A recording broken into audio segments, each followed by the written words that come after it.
What if I told you that there are campsites out there just like this, waiting for you to find them?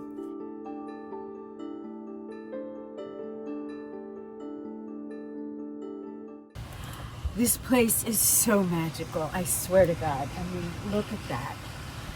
My name is Lola, and I'm about to share with you the system I devised to find free camping spaces at all kinds of places in America. I have spent the last 4 years camping at campsites, and there's nothing wrong with camping at campsites, but it lacks the adventure and the freedom and the spontaneity that finding a dispersed camping site someplace on a lake or even in a city or even like on Long Beach Island. That's where we're going to go after this. I'm going to take you there. It's the wonder and the surprise and the spontaneity are life-changing. So I'm going to take you through the step-by-step process that I developed to find these places. So step one is maps.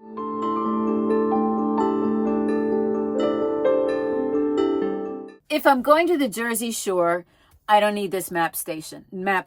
I can simply just enter Long Beach Island in iOverlander.com. Now, if it doesn't come up, if you have lousy internet, it might not come up. So then you might want to go on Google Maps, enter Beach Haven, and click on Beach Haven. And what'll happen is you'll get a little box down here will show you the map coordinates. And for some reason, iOverlander.com seems to like map coordinates better than names of cities and states. So, but if you're going on a big trip, and this spring I am going for 2 months to the south, to my friend's house in Jessieville, and then on to White Sands in New Mexico, and then on to City of Rocks in New Mexico, and then I haven't decided the rest yet. We're going to start with Jessieville to White Sands to City of Rocks. So we got the Google Map thing. You can see my route. The next step is to expand the map and look for places of interest. I like lakes. Some people like museums. Some people like big cities that they can stop and explore. Find what you like and zoom in close. If you find something you really want to explore, click on it and you'll get a map coordinate down here. Then we're on to step 2. Step 2 is iOverlander.com.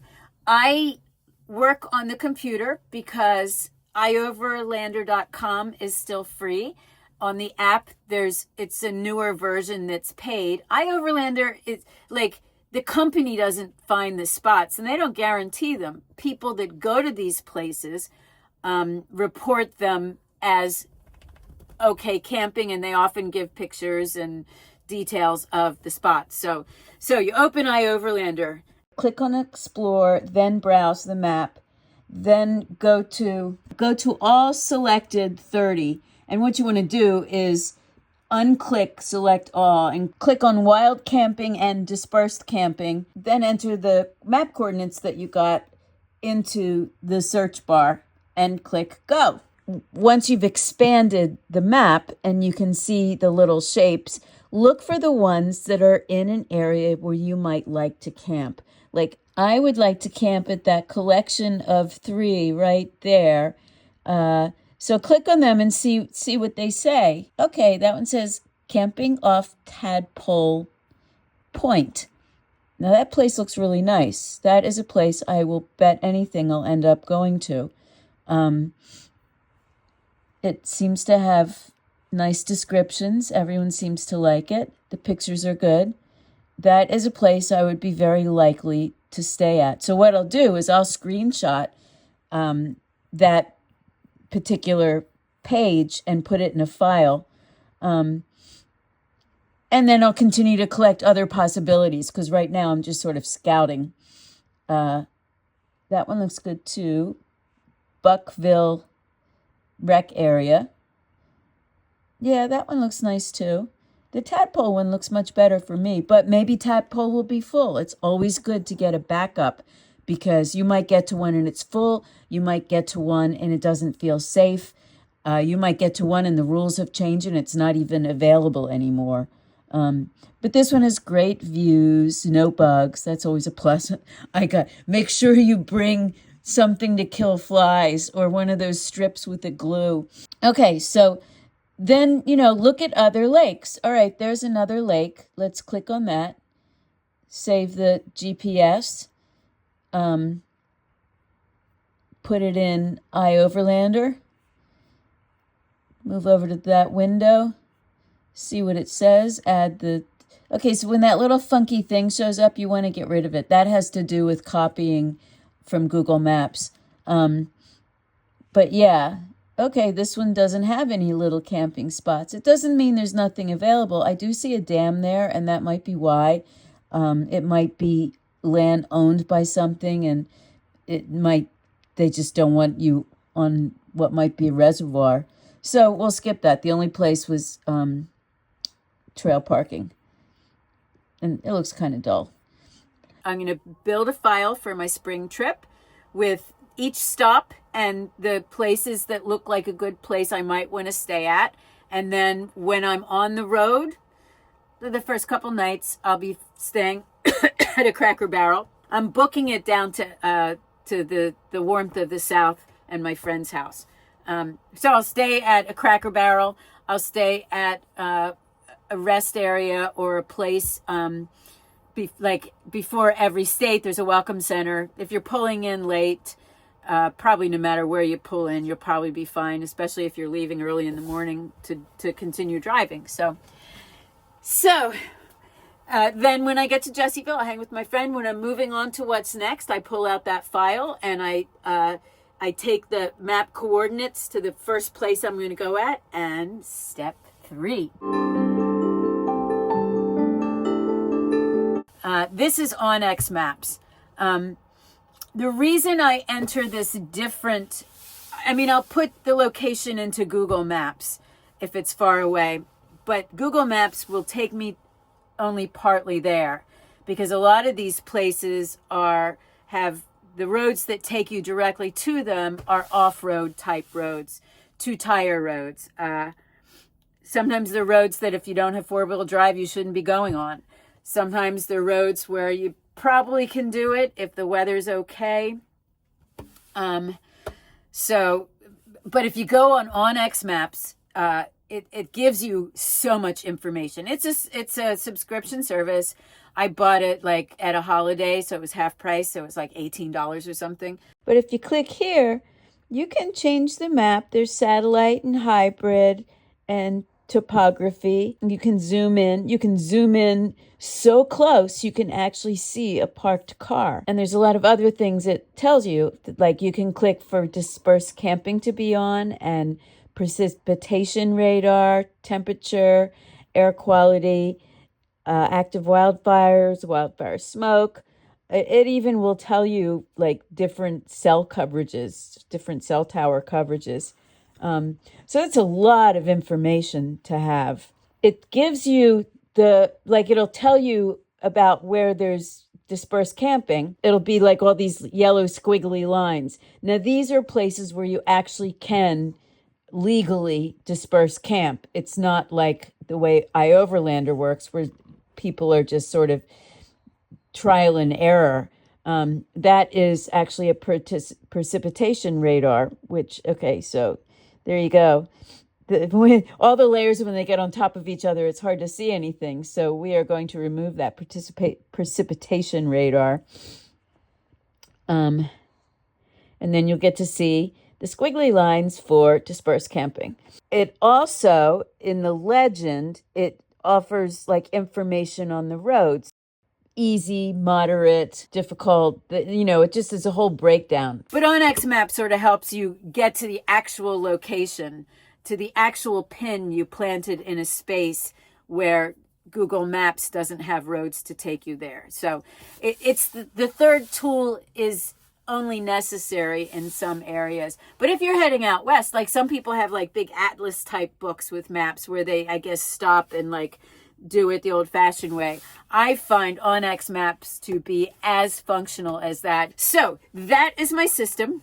We are now going to check it out in New Jersey. We're going straight to iOverlander, doing the same thing.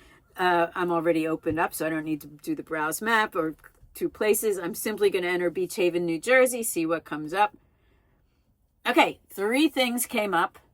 We're going to check out this one first, the wetlands. It looks okay.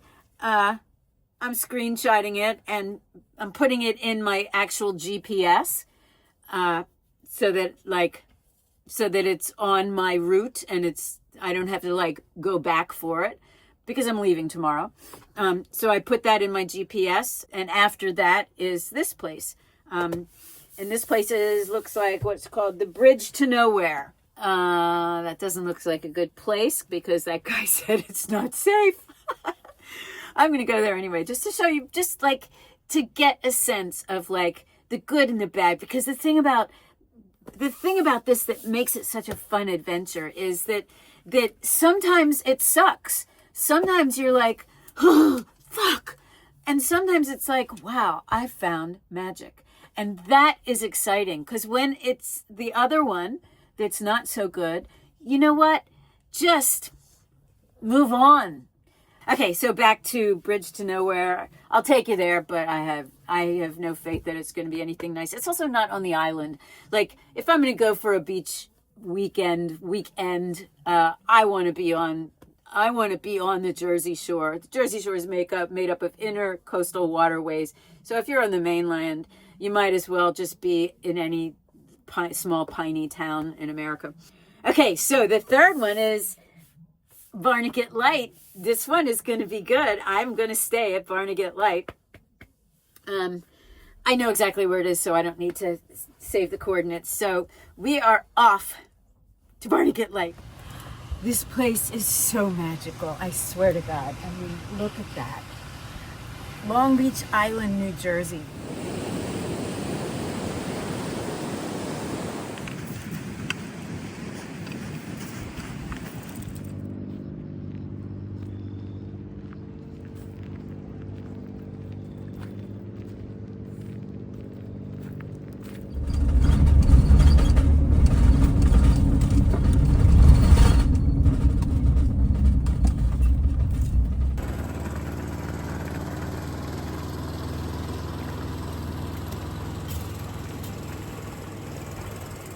Okay, so I have 3 takeaways to share with you. The first one is always do your scouting in daylight.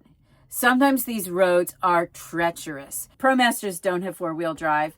So I got all-terrain tires, and I have to say they were amazing. My other takeaway is leave it better than when you came. My third takeaway is trust your gut. If you get to a place and it doesn't seem safe, don't stay. I mean, that's like this whole adventure of van life is all about escaping the norm, escaping the fear that's instilled in us by other people, by society, by the news. I was in a comedy troupe, and this one girl wrote this really funny script, and it was like newscasters, sort of like Saturday Night Live has. And they gave the news, and then both of them ended each news story with, "Don't go out of the house." And they give another story, and it would get darker and darker and darker. "Don't get out, don't leave the house." And that's kind of what they do. And the whole thing about jumping into van life now, and boondocking especially, is that with AI coming in and the economy tanking, and just change is happening. So don't let change you. You change you. And to enter van life, even just as a weekend warrior, where you go off and do these exciting things and take a risk of boondocking on some lake in Virginia for the weekend, that you might get thrown out of. I mean, even camping at a campsite is fun and lighthearted and easy and laid back. But when you boondock, there's mystery, there's suspense, there's spontaneity, there's silly, humorous things. It's just it's exciting, and excitement keeps you young. All right, Thank you for watching. If you might think a van life adventure might be something for you, stick around and come back, because I'm going to give how-tos on planning a van, on things to add to your van. I'm going to help you create this lifestyle. So, thank you for watching.